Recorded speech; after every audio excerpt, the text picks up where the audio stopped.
Shalom, querido seguidor do nosso canal Na Pegada de Yeshua.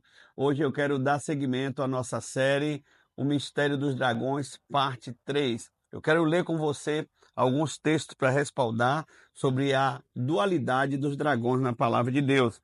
Então, aqui no livro de Jó, no capítulo 41, o penúltimo capítulo, diz assim: Podes tu, com anzol, apanhar o Leviatã, ou lhe travar a língua com uma corda? É uma pergunta retórica, dizendo que não se pode jamais controlar esse dragão chamado Leviatã. Verso 19: Da sua boca saem tochas, faíscas de fogo saltam dela.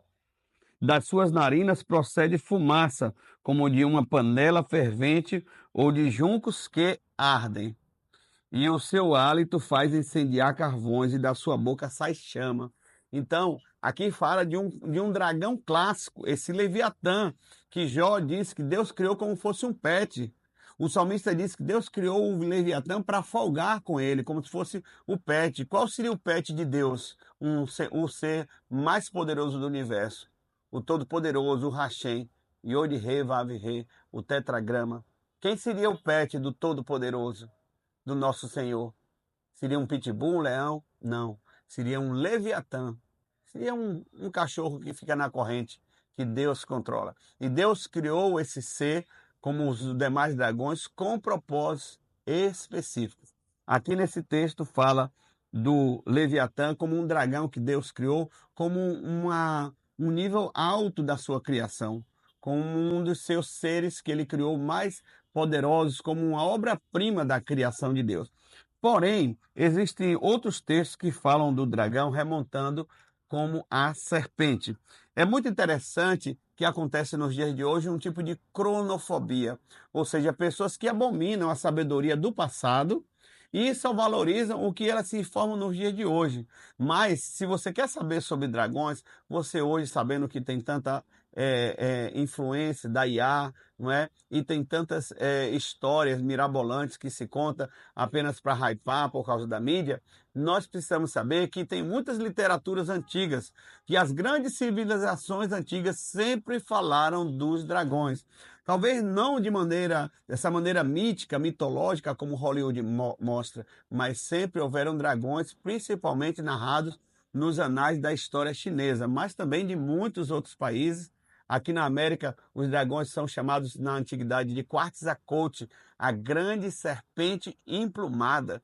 Então, é um animal que as pessoas questionam se ele existiu, e eu digo que eles existiram e, na minha opinião, eles ainda existem. Só que foi contada uma novela para nós no século passado, a novela dos dinossauros, para maquiar exatamente a realidade dos dragões. A palavra de Deus não fala de dinossauro. A palavra de Deus fala de Taninim Gedolim. Taninim Gedolim. Eu estou corrigindo a expressão hebraica que eu falei no último vídeo sobre esse tema errado. Então, Taninim Gedolim é um termo hebraico para grandes dragões. Está na primeira página da Bíblia, em Gênesis capítulo 1 e verso 21. A primeira criação animal particular que Deus fez. Então existe um propósito. Deus fez com o propósito de confinar os caídos nessas figuras poderosas chamadas dragões, para que os homens pudessem subjugá-los. Depois que Deus criou tudo isso, Deus disse ao homem, em Gênesis capítulo 1, verso 26 e 28, façamos o homem, domine ele sobre todos esses seres. No grego, a palavra dragão é draco, remonta a uma serpente. Mas no hebraico, Taninim é dragão, serpente é Nahash. Não tem nada a ver uma coisa com a outra. Muitas vezes, eventualmente, há uma narrativa que vai atribuir, não é, essas figuras. Então, para você ver como é controverso, como existe confusão, as pessoas, quando falam no tema dragão, pode confundir com um dinossauro, pode confundir com uma serpente, pode confundir com um animal alado, não é? E, na verdade, são seres tremendos que Deus criou. Agora, existe uma dualidade, sim. Existem na Bíblia dragões que são determinados, né? Destinados ao mal. E existem dragões que são destinados para glorificar o nome do Senhor. Como no último vídeo, sobre este tema que nós realmente vimos que até Deus é comparado com o dragão no Salmo 18, e você pode conferir. Então, nós temos aqui em Isaías 27 falando sobre a parte dos dragões do mal, dizendo assim: naquele dia o Senhor castigará com a sua dura espada, grande e forte, o dragão serpente veloz, o dragão serpente sinuosa, e matará o monstro que está no mar. Naquele dia, dirá o Senhor: cantai a vinha deliciosa. Eu, o Senhor, a vigio e a cada momento a regarei, para que ninguém lhe faça dano de noite e de dia, eu cuidarei dela. Então os dragões, eles têm uma força tão grande na sua representatividade, desde tempos antigos, históricos, que a palavra de Deus usa os dragões para prefigurar um sistema, o sistema de Satanás, o sistema maligno, não é? A vinha deliciosa faz referência à igreja do Senhor, onde Jesus é a videira verdadeira, e aqueles que perseguem a igreja do Senhor também são atribuídos como dragões. Então tem essa outra faceta do dragão, que ele tem um teor pedagógico para nos explicar, para apontar o que acontece no final dos tempos, né? Os dragões e sua tirania.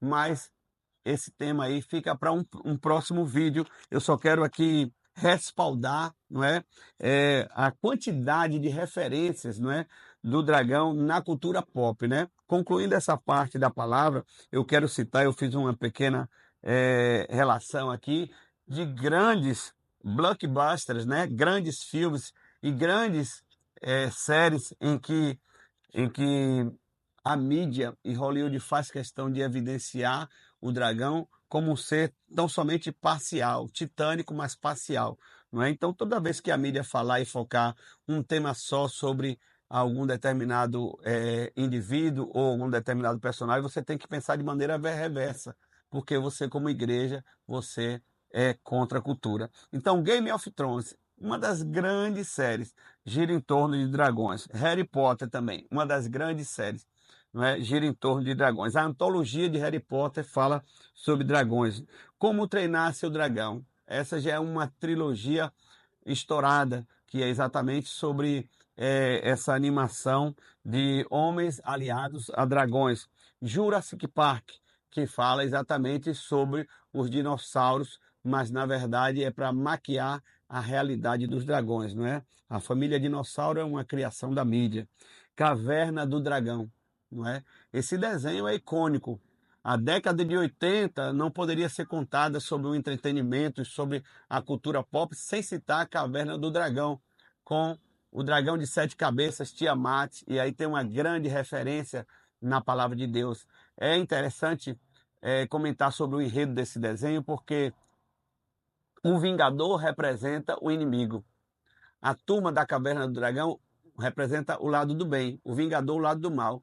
E Tiamat luta contra o Vingador e também Tiamat luta contra a equipe do bem. Então ele é uma terceira força. É muito interessante para que a gente possa entender esse reflexo na cultura pop. E ainda também tem Senhor dos Anéis, que tem o dragão chamado Smaug.